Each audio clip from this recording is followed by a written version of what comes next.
Welcome back. एक बार फिर मैं आपको सबको खुशामदीद करता हूँ अपने यूट्यूब चैनल पर। सेकंड डे अगर हम बात करें तो वो 80% 70 से 80% जो है वो बांग्लादेश ने डोमिनेट किया, क्लियरली डोमिनेट किया। पाकिस्तान ने मार सवाए एक सेशन के।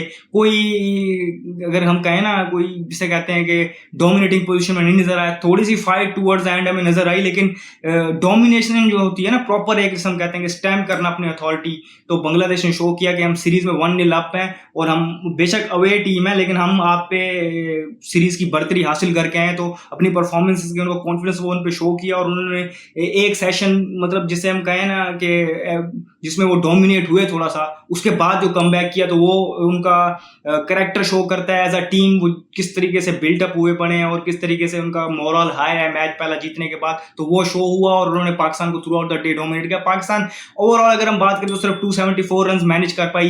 3 50 आई हमारे पास। इसमें अगर हम बात करें शान मसूद और साइम अयूब, वही एक पीरियड था जहां पर पाकिस्तान ने डोमिनेट किया। इनकी पार्टनरशिप के थ्रू उन्होंने 107 रन की पार्टनरशिप बनाई और अच्छे रेट पे बनाई। शान मसूद की तरफ से अगर हम बात करें तो जिस तरह उन्होंने आके अटैक किया, क्योंकि रन से शॉर्ट थे और कैप्टन अगर रन में शॉर्ट हो तो एक उन पे प्रेशर होता है, तो अगेन उन्होंने लीड फ्रॉम द फ्रंट किया और बताया कि ये टेम्पलेट हम खेलना चाहते हैं और उन्होंने वो शो किया और रन बनाए वहां पर अच्छी पेस पे। साइम अयूब ने भी उनका अच्छा साथ दिया। लेकिन लंच के फौरन बाद ही मेहदी हसन मिराज ने जिस तरीके से यहाँ पर बॉलिंग की 5 विकेट हॉल लिया उन्होंने डे 1 पे, एक ऐसी पिच पे जिसको ग्रीन टॉप कहा जा रहा था, जहां पर हम एक्सपेक्ट कर रहे थे कि पेसर्स डोमिनेट करें।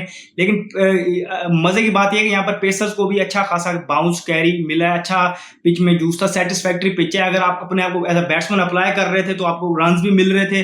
बॉलर अगर अपनी अच्छी लाइन लेंथ पे बॉल कर रहा था और मिस्टेक्स को इंडाइस कर रहा था तो उनको भी, स्पिनर को भी सपोर्ट मिल रही थी और पेसर्स की भी हमें नजर आया कि किस तरीके से बॉलिंग किया। नाहिद राणा जो उनके पेसर हैं जो सबसे तेज हैं इस मैच में, वो उनको विकेट तो एक ही मिली है, रिजवान की विकेट, लेकिन इसके अलावा भी उनका स्पेल देखा जाए तो उनको अच्छा खासा कैरी और बाउंस मिल रहा था और वो अच्छा पिच को यूटिलाइज कर रहे थे।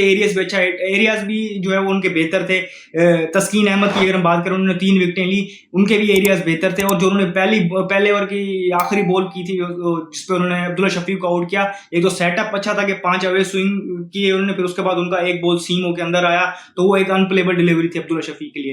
कंसर्निंग पॉइंट यहाँ पर अगेन अगर हम बात करें पाकिस्तान के लिए, बाबर आजम की फॉर्म है। बाबर आजम पे अगर तनकीद करते तो कुछ लोग हम पे उल्टा बात करते हैं और उनको डिफेंड करने वाले ये चीज नहीं सोच रहे होते कि जो उन पे तनकीद हो रही है उनके फायदे के लिए हो रही है। देखें, ये आजकल एक चीज चल रही है कि फलां प्लेयर का भी बुरा पैच था, फलां प्लेयर का भी बुरा पैच था, उनको उनके कंट्री मैन सपोर्ट कर रहे थे। आप जाके देखें वहां उनको भी तनकीद हुई थी और बहुत ज्यादा हुई थी। लेकिन बुरा पैच होना एक अलग चीज होती है। देखें, आप जब क्रीज पे आते हैं तो आपको अपनी अथॉरिटी स्टैम्प करनी होती है, आप खुल के खेलें, ठीक है। आप तो आउट तो वैसे भी हो रहे हैं, आपने 70+ बॉलें लेके, और जिस तरीके से आप जो आपका वे ऑफ डिसमिसल है, अगेन वे ऑफ डिसमिसल जो होता है वो आपकी सारी स्टोरी बयान करता है।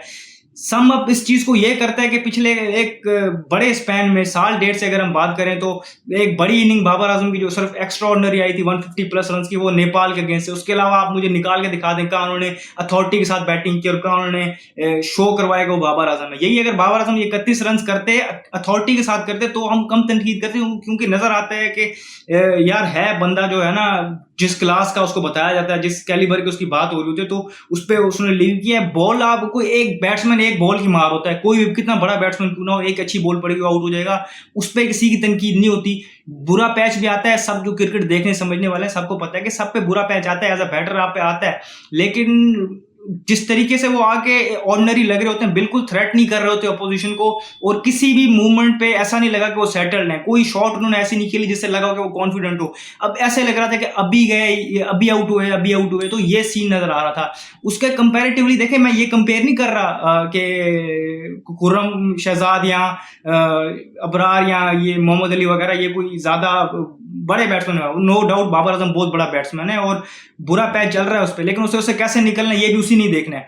लेकिन एक चीज मैं आपको कंपैरिजन के लिए बता रहा हूँ, चलें बाकी बैट्समैन छोड़ दें, टेल पे जब बैटिंग करने आए खुरम शहजाद, वो तो एक अपनी रिस्की शॉट खेल के आउट हुए, थोड़ा सा अनलकी भी रहे, लेकिन जैसे वो फेस कर रहे थे मेहदी हसन मिराज को, शाकिब उल हसन को, तो एक कॉन्फिडेंस नजर आ रहा था कि यार उसको पता था कि मुझे मेरे डिफेंस में बीट नहीं कर पाएंगे, हो रहे थे एक दो जगह, लेकिन एटलीस्ट वो अप्लाई अपने आप को इस तरह कर रहे थे और उन्होंने अपनी बॉडी लैंग्वेज इस तरह रखी हुई थी कि भाई अच्छा बोल करके तुम मुझे आउट करोगे, ऐसा टेल एंडर समझ के मुझे समझोगे मैं कोई आपको हवा में चला दूंगा या आप मुझे ऐसे ही आउट कर दोगे, ऐसा नहीं है। उसने अपना कॉन्फिडेंस शो किया, यही अगर कॉन्फिडेंस बाबर आजम शो करते तो उनको बाउंड्री पोस्ट बहुत मिली थी, लेकिन लैक ऑफ कॉन्फिडेंस है, लैक ऑफ एप्लीकेशन है या क्या है, मेंटल स्टेट में किस में खेल रहे हैं, ये क्वेश्चन होने वाली बात है।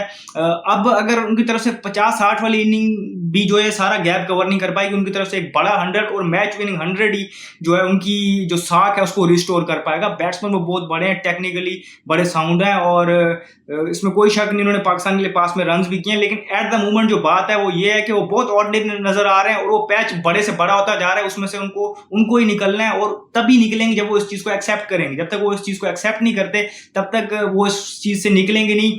और अगर एक खुद साख्ता जो है, जो लोगों ने बनाया हुआ है कि उनको वाकई कोई नहीं फर्क पड़ता, उन्होंने नहीं कहा था कि मुझे किंग बनाओ या मुझे इतना स्टारडम दो, ये लोगों ने दिया हुआ है, तो अब लोगों को ये चीज भी समझनी पड़ेगी कि जितना बड़ा प्लेयर होता है उससे उतनी एक्सपेक्टेशन होती है, जब वो परफॉर्म नहीं करता तो तनकीद उन पे उसी तरह की होती है, उसी लेवल की होती है।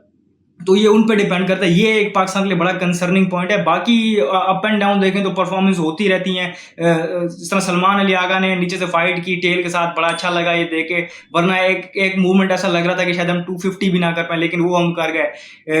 अर्ली विकेट भी हम ले सकते थे, अगर हम बात करें तो साउथ शकील से वो कैच गिर गया, लेकिन कोई नहीं, कल के दिन इनफ है पिच में, अगर आप एरियाज को अच्छा हिट करेंगे और लाइन लेंथ पे अच्छा करेंगे और अपनी अपॉर्चुनिटीज को लेंगे, हाफ चांसेस को कन्वर्ट करेंगे, तो यू नेवर नो, आप बांग्लादेश को जल्दी स्कोर में पकड़ लो।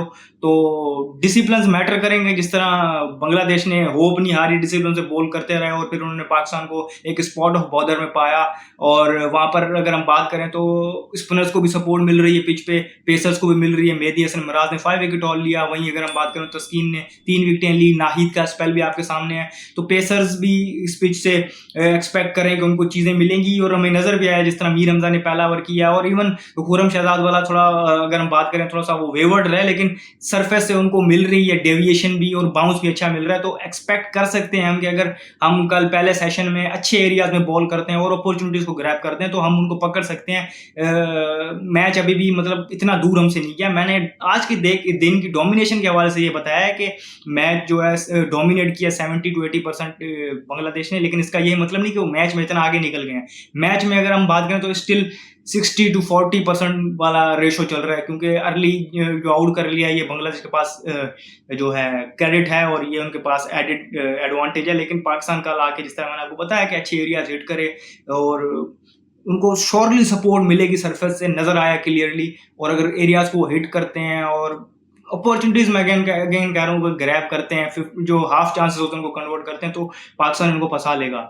इस वीडियो में फिलहाल वक्त इतना ही, मुझे दीजिए इजाजत, शुक्रिया, अल्लाह हाफ़िज़।